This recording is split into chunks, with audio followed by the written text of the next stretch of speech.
Welcome back to another episode of AGR.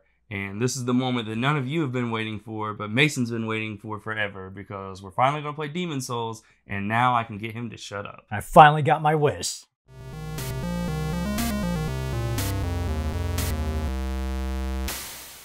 Alright, so like usual, why don't you tell us a little bit about the game?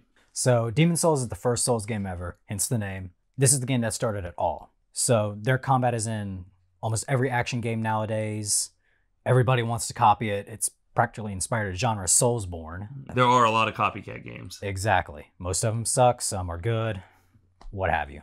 There's a lot of copycat games that are like different genre, like completely different kind of games, but they're still trying to be exactly Souls, like 2D, side scrolling, all kinds of stuff. So this game came out 10 years ago, and that to me is hard to believe.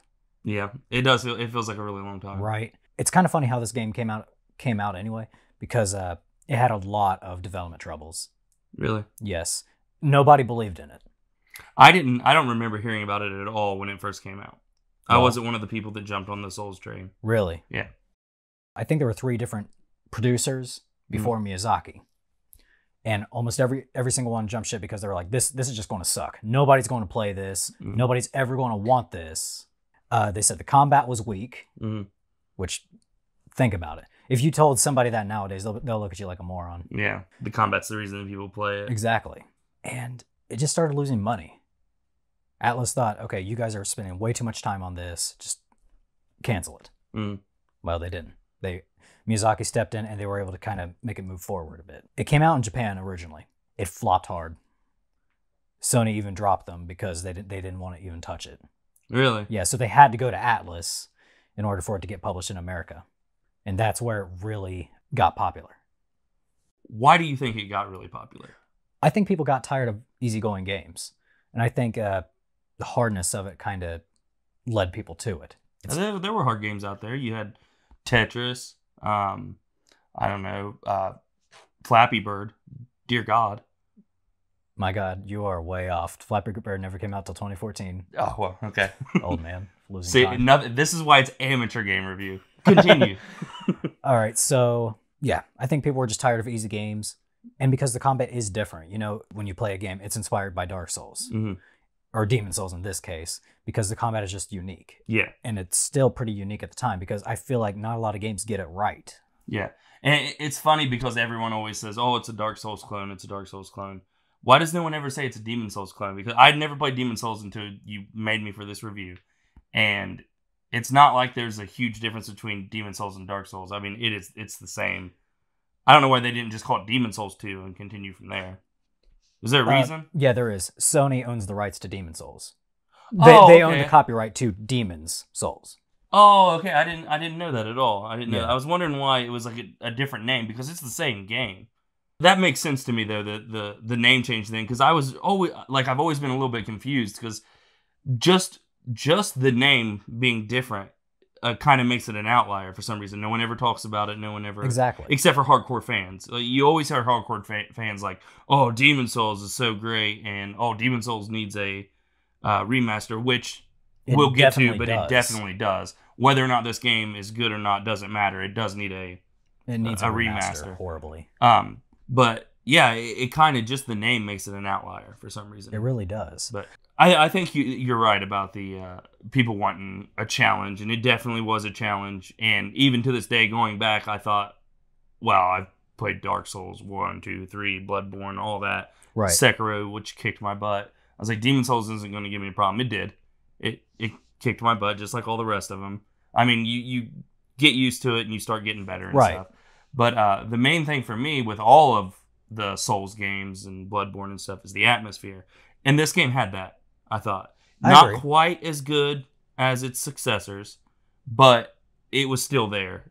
I agree. So you could kind of see, like, I don't know, like seedlings of what was to come. Yeah. To me, the perfect description of Demon's Souls, it's like an alpha. Yeah, it is. That's how I describe it. It's like all the ingredients are there, but it's still cooking.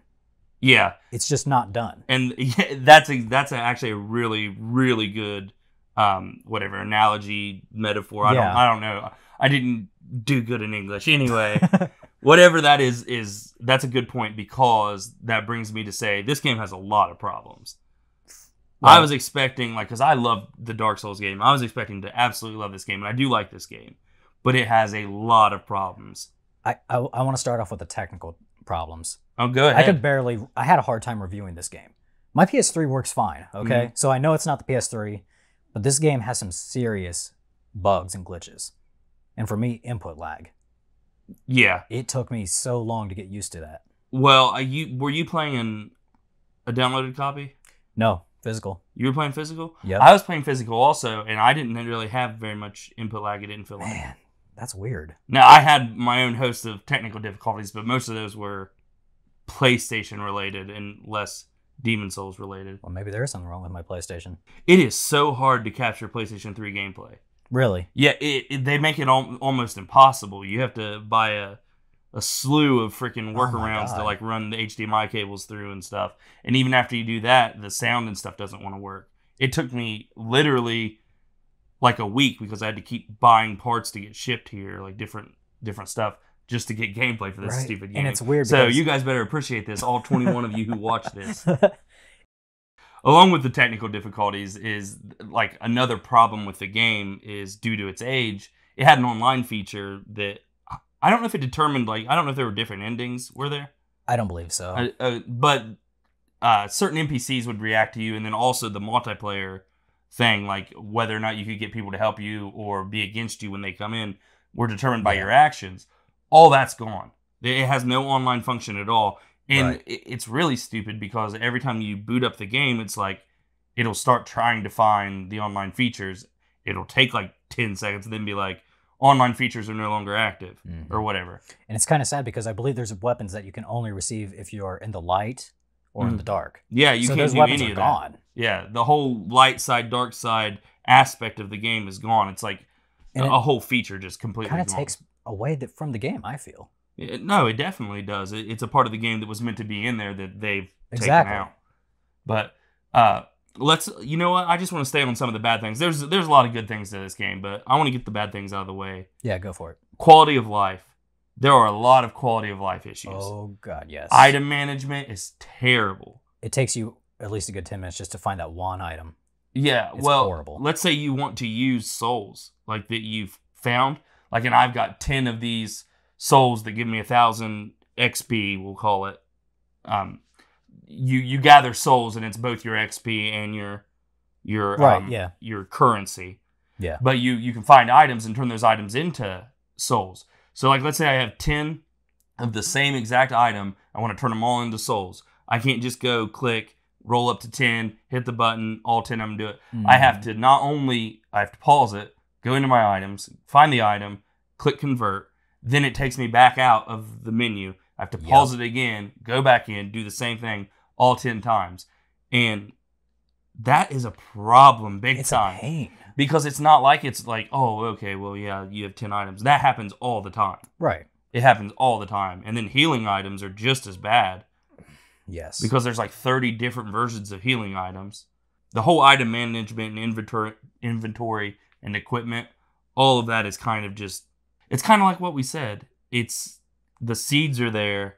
You can see where they were going, but it wasn't finished. It did not feel finished. It doesn't, especially compared to the later games. Yeah, you know, I think that's the problem, though. We have the later games to judge it upon. Yeah, and that is one of its big problems. But that's what we're doing. How did the game age? Not very well, in my opinion. Yeah. I don't think it aged very well at all. I had a hard time playing it, and if it wasn't for the fact that I loved the other games, I probably wouldn't have continued. All that being said, that's really not the reason you're playing the game. I mean, the quality of life issues, some of the technical difficulties, you can get past all that because the challenge and the gameplay is what Souls is known for. Do you think this one had it? I think this game's pretty hard, to be honest. It probably is one of the hardest of the Souls series. Mm-hmm. There's really not much to talk about the gameplay. It has that Souls formula. You have your roll, you can parry. The stamina management, you can't roll indefinite. You cannot roll forever. Yeah, you can't overexert yourself. Exactly. The more you weigh, the more it takes to swing and stuff like that. It's your basic Souls game. I mean, it's the raw form of Souls. Exactly. But it's not bad. They had it from day one. They had the formula that they wanted, and they've kept it the whole time. Exactly. It's just why fix something that's not broken? Mm-hmm. They've just improved it over time. Yeah. One thing I did like about this game a lot was the music, actually. The music is fantastic. It really is. And it is fantastic in all the right ways. It has times lack of music. It has times where it's just foreboding. There's never, happy-go-lucky freaking tunes in the background. It's always depressing and down. But the landscape is depressing and down. And the music just fits it. Exactly. It fits everything you're doing in the game. I think that they nailed the music. They really did. It's not the type of soundtrack I would buy and just listen while I'm driving in the car because I don't want to be depressed. But it's the type of music that I want to listen to when I'm, in that kind of environment. Murdering skeletons. Exactly. Yeah. Or getting killed yourself. Yeah. Yeah. Exactly. So, Zach, what did you think of the story? It was a little too upbeat for me, but the story was different than most Souls games in the way that they actually kind of pushed it upon you. In Souls games, you have to go looking for story. And if you want it, it's there, and it's actually quite good. Right. I don't think that was the case with this one. They kind of shoved the story on you. Not a lot. I mean, it wasn't like, oh, here's some cutscenes, here's what's going on. I mean, there were a few cutscenes and stuff. Right. But it was more like, there's an actual story here. Here it is. Play the story. But the story wasn't very good, so I didn't care. Right. I was about to say, to me, I barely remember the story. It's not needed. Yeah, every time I came back to the Nexus and I was like, they were like, oh, talk to the Monumental or do this or do that. The whole Nexus in general, I didn't care for. I find it's pretty to look at, but I find it confusing to navigate. It is very confusing to navigate, especially after playing even Dark Souls 1, the very next game. Everything's intertwined. Everything's great. Everything links back into Firelink Shrine. Yeah. In the Nexus of Demon Souls, you don't even know where you should go. There's multiple starting points even. Like you can just instantly go the wrong way, and I'm pretty sure I did. I ended up not very far into the game, and I was already dealing with poison stuff, and I don't think I should have been dealing with poison stuff that early. To be honest, the only indicator, now this might not be an indicator. I could just have done this myself. Mm-hmm. I seen that the woman is standing on the left side, so I chose the very left pillar. Yeah, that was my only indicator or kind of guide as to where to go, but even then I could be looking at that wrong. I think the very first area is you have to go to the very first area. Agreed. But as soon as you beat that first boss, it's like 2 or 3 other ones open up. Yeah, it's not like everything's intertwined and you're leading back into each other. It's almost more like a Mario 64 where you're hopping into paintings and going to completely different worlds, and then when you're done, you come back. Only Mario 64 was awesome, and this is annoying. Yeah, but going back to like the story, mm-hmm. They'd be talking. They'd be like, "Go talk to this guy." I forgot who this guy was. Yeah, and I'm just looking around the Nexus like, where the hell is this man? They wanted me to go find a Monumental, and I walked around the Nexus forever. Then I Googled it and couldn't figure it out based off the Google directions. So I walked through the Nexus just clicking X on the walls, and then I figured out it had to be one of those what are the mannequin looking things, mm-hmm. which it was. But I clicked on every damn one of them before I figured out who it was. It was the middle one. It's confusing. The one with the candle next to it where its face is lit up. I should have got it. I should have figured it out, but I didn't. It's just, but there's no indicator, Yeah. Other than that it's lit up, but even then, it could just be a candle for all you know. Yeah. All right, this being one of your favorite, this is your favorite series, isn't it? It is one of my favorite series. Give me your final thoughts on Demon Souls. 10 years later. If you are a hardcore, and I mean a super hardcore fan of the series and have never played Demon Souls, I might recommend it to you. But if you're just a casual gamer who's like, I want to try a Souls game, do not touch this game. Just don't. If you desperately have to play a Souls game, just start with Dark Souls and work your way up. Mm-hmm. That's actually pretty much exactly what I was going to say also. Everything, all the core gameplay is there. But it's not like another game like where you want to play all of them in the series or something like that. If you play Demon Souls instead of Dark Souls, you're missing out on Dark Souls, basically. Exactly. Hell, I'd recommend Dark Souls 2 over Demon Souls. That's saying a lot. Yeah. If you've never played a Souls game before, play Dark Souls 1 Remastered, in my opinion. That's really the best way to get into it. And like you said, if you're a hardcore Souls fan, don't play this one still. That's my opinion. I don't think that this is... It's really weird for me. It has a ridiculous amount of potential.